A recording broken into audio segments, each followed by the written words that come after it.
everyone, today I'm going to continue my countdown of my top 50 favorite books of all time. I already did numbers 50 through 41. If you missed that video, I'll put a link to the description below because there are 10 great books on that list. There are 10 great books on this list that I can't wait to talk about with you. So let me know how you're enjoying this series, and if you've read these books, of course, let me know in the comment section below. Number 40 is Atonement by Ian McEwan. Atonement is a great work of literary fiction that's a period piece. It's set, I believe, mid-1930s. I know it's before World War II. And you can tell by the title, Atonement, that it has to do with a character doing something wrong. In this case, it's pretty much a crime, and then having to atone for their sins throughout the book. And that's a big part of this book. For me, the thing that I think about this book most is, besides the brilliant ending, which is done by just a great literary device and just an author that is just flat out amazing. What I think about most is actually the discussions of kind of social strata and social class in England at this time and how that was an important part of what happens in this book. And Atonement was one of those books that when I read it, oh, this is a great book, 5 stars, and I didn't think about it. And then I couldn't stop thinking about it. The rest of the year, all I thought about was the different things in Atonement, the different themes it was discussing, the brilliant ending, discussions of social class. And then by the end of the year that I read Atonement, it was my book of the year. So if you haven't read McEwan, there are places of his. I've read 3 or 4 now. I don't always recommend him as an author, as a blanket statement, but Atonement is a book that I definitely recommend, and it's a really fantastic read. Number 39 is the book that I've read the most times in my life, and that is The Hobbit by J.R.R. Tolkien. Now, sometimes modern fantasy readers poo-poo Tolkien and say that it's antiquated and they can't get into it, and people that like Tolkien are only fueled by nostalgia, and I can say that's patently false, at least with these works, because I have read a lot of works from my youth, and I've never read any of them 5 times like I've read The Hobbit. It's such a great adventure tale. The world building is still unequaled in this genre in my mind, and yes, the writing is a bit different from what you get from a modern fantasy reader, but frankly, I think it's better in most cases. It's such a fun tale. Bilbo Baggins, this hobbit, on this adventure with all of these dwarves. It's such a great book. I've read it 5 times. I'll read it 6. I'll read it 7. Who knows how many times I'll read it in my lifetime, but The Hobbit definitely deserves on my favorites list. Some people say The Hobbit is their favorite of Tolkien's. I don't say that, so I like to drop some foreshadowing in this top 50. So the only question is, of the 3 books in The Lord of the Rings, how many of them will appear in my top 38 after this? Because maybe one will appear later, maybe not. Put your answer below. How many do you think of Tolkien's books besides The Hobbit will end up on this top 50 list? Number 38 is Stormbringer by Michael Moorcock. Many ways kind of the anti-Tolkien. Moorcock wanted to take fantasy in a much different direction, and he was very successful. He did not want to follow the path of Tolkien and Lewis of this somewhat whimsical kinds of storytelling, and he wanted to be a little grittier. And what you get is kind of a morally ambiguous main character of Elric of Melniboné. It's so hard to say that name. Elric of Melniboné.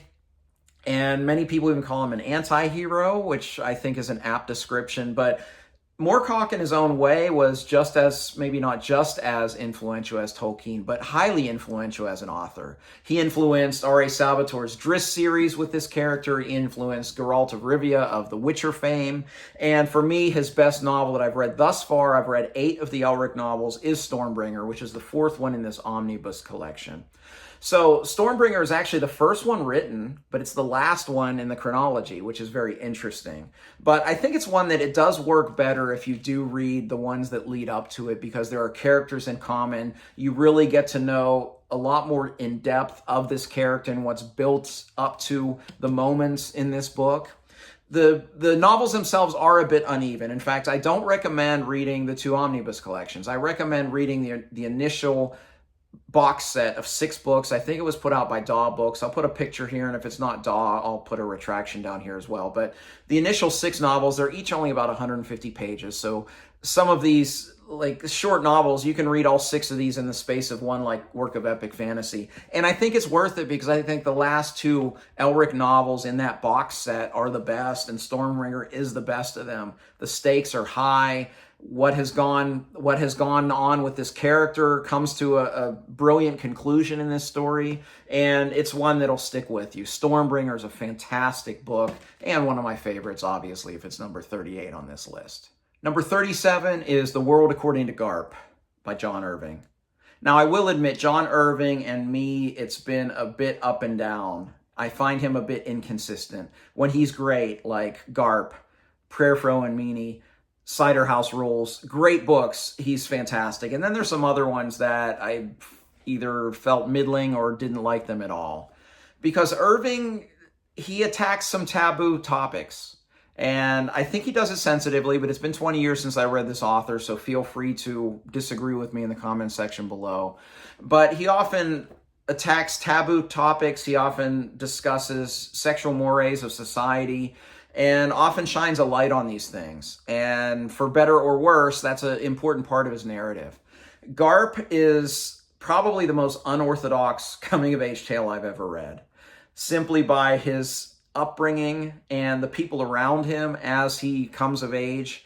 It's definitely the most unique kind of story you've read, but man, this is one of those books where the pages just turn and you can't help get sucked in, because Irving is a fine writer. Even in the books that I didn't like of his, I've really liked him as a writer. I really enjoyed The World According to Garp. I think John Irving's a fine writer, even if I don't like everything that he's written, but this one is great. Definitely recommend The World According to Garp. Number 36 is The Passage by Justin Cronin. Oh, how I love Cronin. This was the first Cronin book that I read. He's one of those auto-buy authors for me. This is the first of a trilogy, although at the time I don't know if it was advertised as such.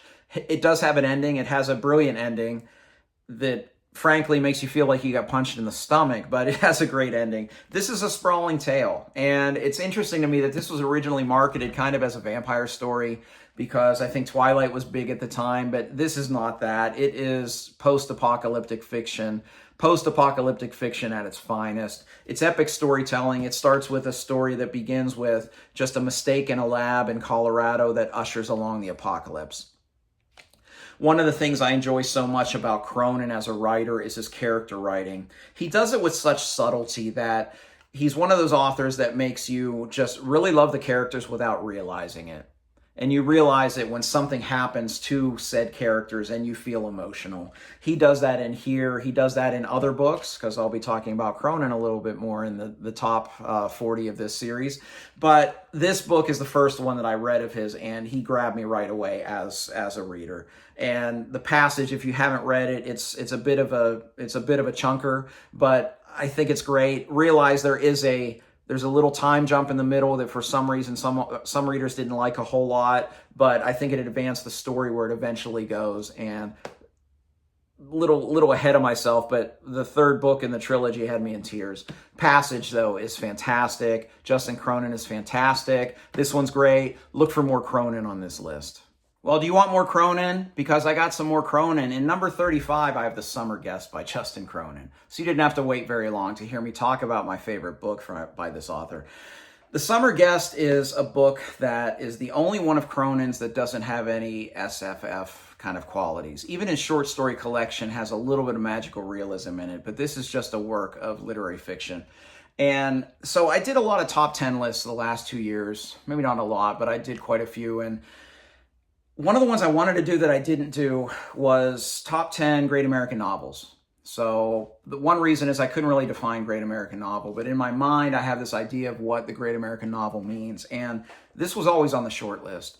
The Summer Guest is a story of a family that has kind of these summer cottages in New England on this kind of fishing village where people come and they vacation over the summer and they go fishing and go out on the coast and everything like that. And it's a story of a man who's coming back for about his 30th visit, and it's going to be his last one because he's old, he's ill, and it's probably the last time he'll be able to make this visit.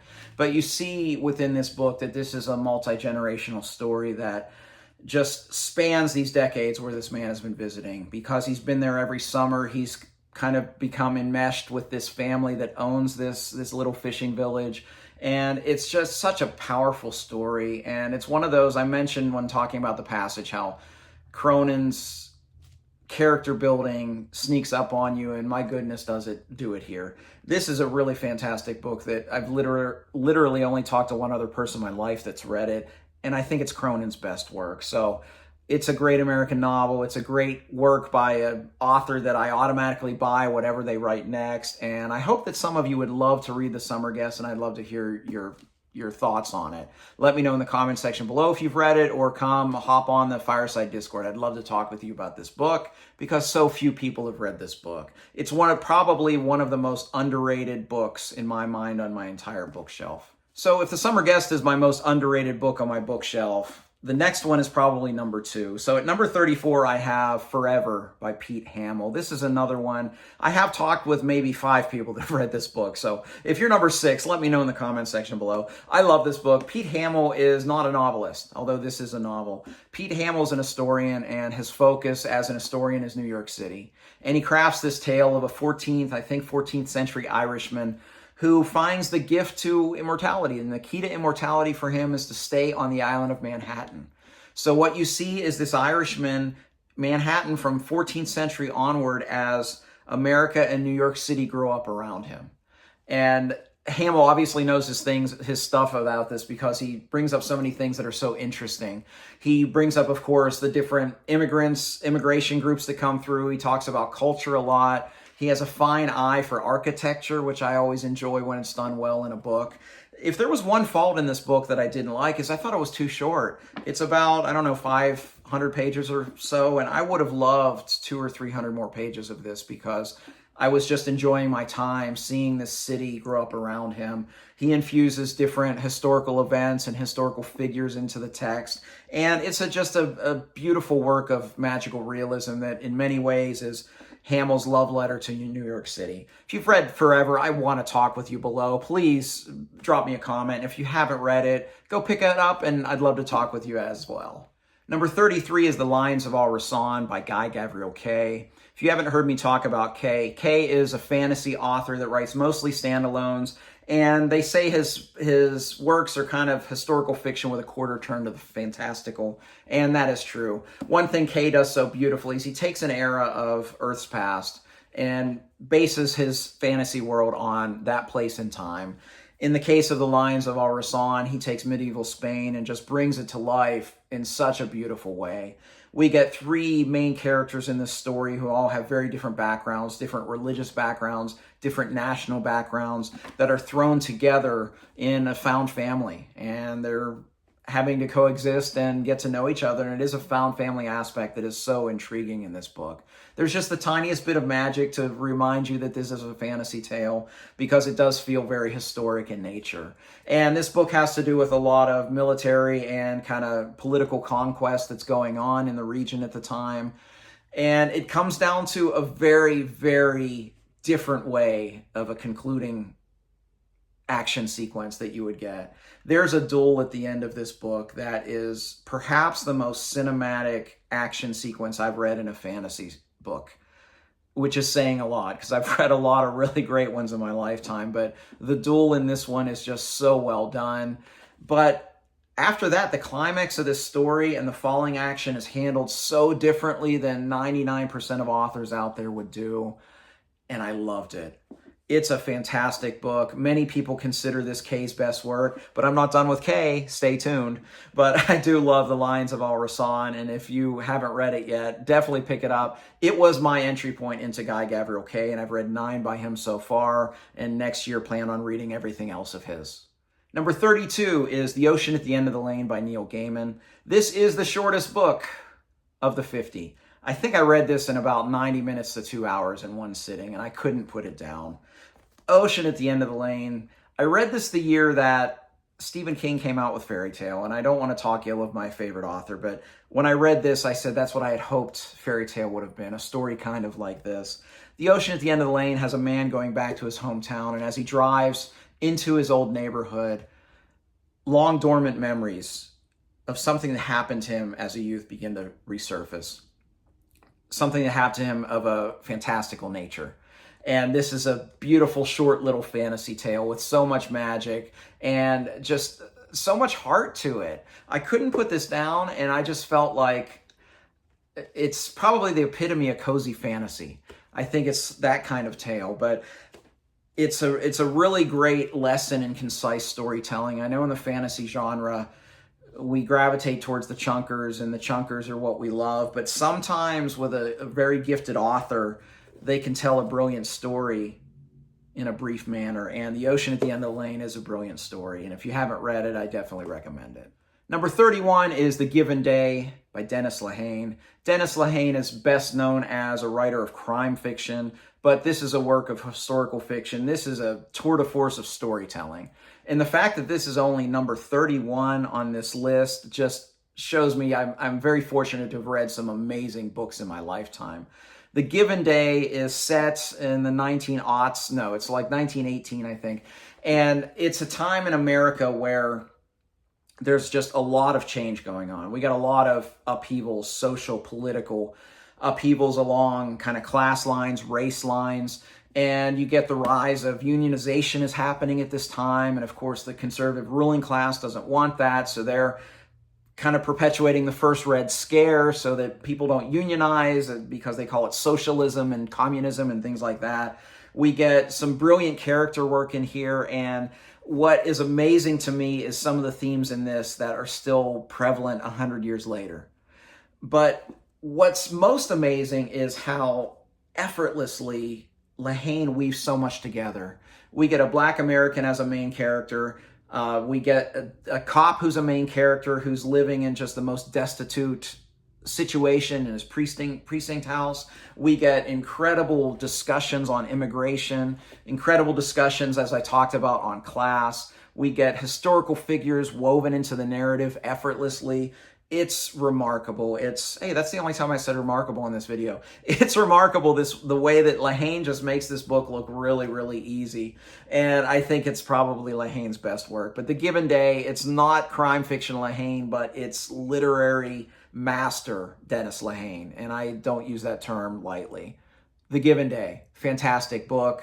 Pick it up. Okay, so that's number 40 to 31. I stumbled over my words a little bit today, but I was just so excited about some of these books. I can't wait to talk about my top 30. Please be patient for those videos. I have a really busy stretch coming up with some travel and some work stuff, but I'll try to get it out as soon as I can. But hey, if you've read any of these 10, I definitely want to talk with you in the comments section below. And if you haven't read any of these and I've convinced you, let me know that as well. I'd love for you to read the book, come back, and let me know, hopefully, that you loved it as much as I do. If you like this video, please like and subscribe. You can also find me on Twitter, Goodreads, and the Fireside Discord. I'd love to interact with you there. As always, thank you for watching. Till next time, goodbye.